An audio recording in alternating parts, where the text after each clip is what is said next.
काठमाडौँ भन्दा लगभग 8000 किलोमिटर टाढा रहेको जिम्बाब्वेको हरारेमा टस हारेर घरेलु टोली विरुद्ध ब्याटिङ गर्दै नेपालले सुरुवात गर्दैछ।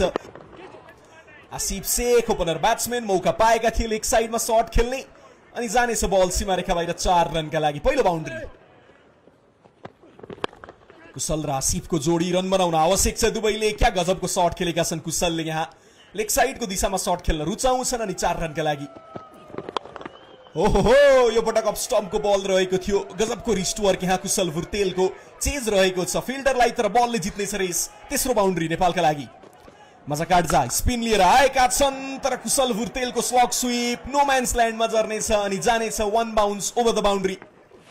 यो पटक सन विलियम्सलाई स्वीप गर्नेछन् कुशल भुर्तेलले। क्या गजबको टाइमिङ स्ट्यान्डमा पठाएका छन्। यो बल 6 रन। छोटो बल पुल गर्ने मौका कुशल भुर्तेलका लागि। फिल्डरको माथिबाट 6 रनका लागि जानेछ। 99 कुशल भुर्तेल तर यहाँ बोल्ड गर्न पुगे माझा काट्जाले। कुशल भुर्तेलको सपनामा पानी फेरेका छन्। पहिलो विकेटको पतन।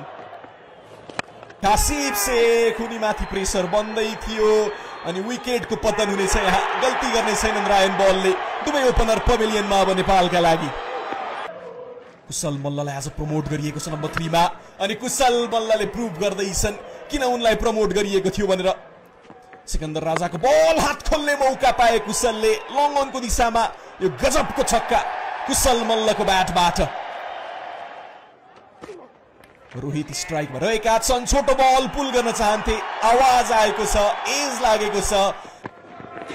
स्लटमा पाए कुशल मल्लले। The pocket size dynamite explodes at Harare.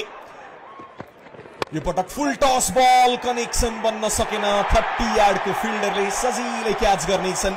Kushal Malla out. Full toss बल आरिफ शेख हावामा छ बल अनि सिधा फिल्डरको हातमा।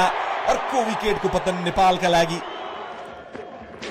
गुलसन झा लेग साइडमा त खेल्न चाहन्थे। टाइमिङ छैन अनि सिधा फिल्डरको हातमा यो पनि जानेछ। लगातार अन्तरालमा विकेट गुमाउँदैछ नेपाल। पहिलो बललाई यहाँ र्याम्प गर्न खोज्दै थिए भीम सार्की। सिधै विकेट किपरको हातमा जान पुग्यो। दिपेन्द्र सिंह ऐरी स्ट्राइकमा छन्। अफ कटर रहेको थियो ब्लेसिङ मुजरब्बनीको। सिधै फिल्डरको हातमा यो पनि जानेछ। लगातार अन्तरालमा एक पछि एक विकेट गुमायो नेपालले। सुरुवात त दिलाएका थिए